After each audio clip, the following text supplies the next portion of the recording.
How to create a garden.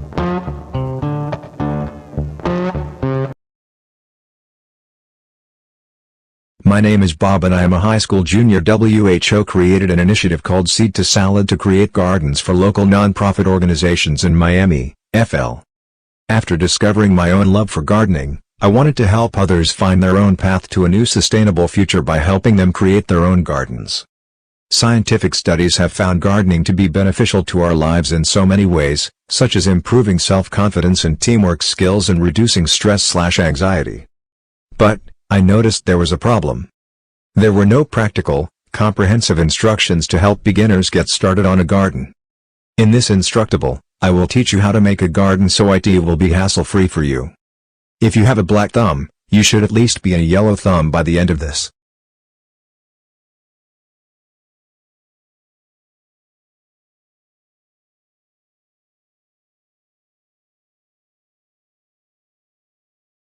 Supplies: garden box, Home Depot wood box, fabric pots, soil, cardboard or weed fabric, watering system, rainbird watering timer, drip irrigation, hose, nutrition, liquid kelp, fish emulsion, Black Cow brand manure, dry fertilizer, will be available at your local nursery. Plants and soil. Plants, dependent on what's available at your local nursery. Soil, dependent on what's available. Pest deterrents. Neem oil. BT. Extras. Moisture pH sensor. Moisture sensor only. Trellis. Snippers. Spray bottle.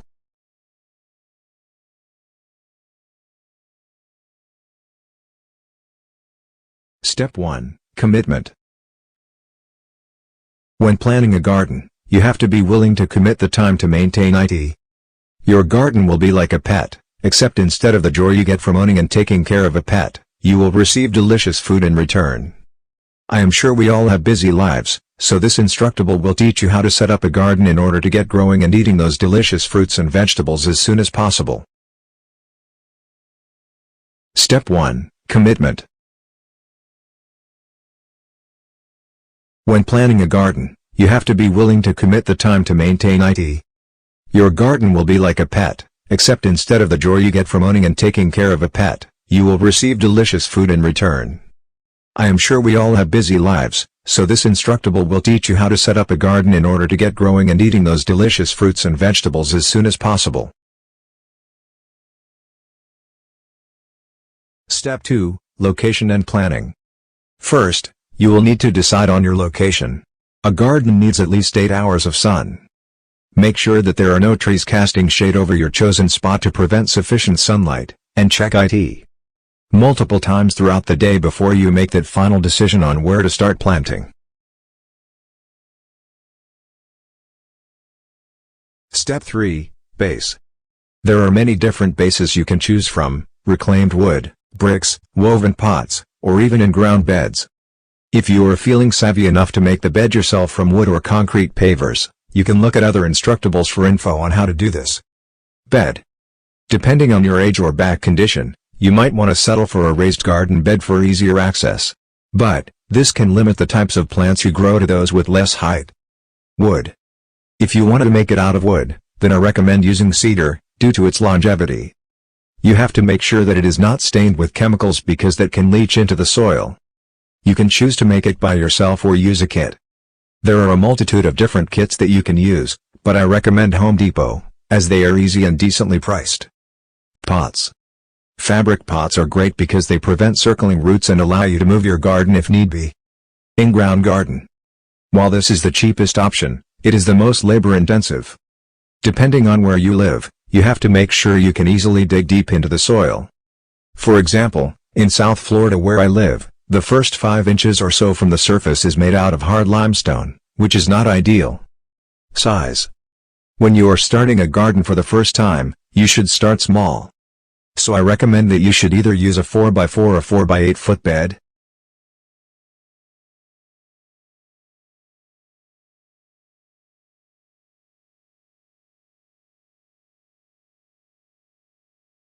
Step 4, Soil. Soil is the most important component of the garden. If you are going to invest your money into a garden, you have to invest in high-quality, organic, nutrient-rich soil. This is the key to a successful garden. How do you determine good quality soil? Soil should crumble like your mom's fresh-baked cookies. I am serious, it should be just like the crumbs of a cookie. Don't compact it. You want your soil to be nice and fluffy so that it allows the plant's roots to take in oxygen and expand quickly. When picking out the soil at your big box gardening store or your local nursery, try to feel the soil or the outside of the bag to make sure the soil is fine with no large sticks and pieces of wood. This can be very hard to tell, but it's very important, so ask an employee for help. Pick the correct soil for its application. Raised bed soil for raised bed, potting soil for small pots. Improving your soil. There are many different ways to improve your soil. You can check out the links at the end for useful resources. I have found that burying food scraps deep underneath the soil is great, because as they decompose, it helps provide food for beneficial microorganisms and worms. Use 1 or 2 large Tupperwares to collect food scraps. Any scraps from a plant are acceptable, but do not put any meat or dairy products in the soil. Coffee grounds are also great, but use them sparingly as they can slightly increase the soil acidity. Manure. Using black cow manure is a great way to add beneficial microorganisms. Follow the instructions on the bag.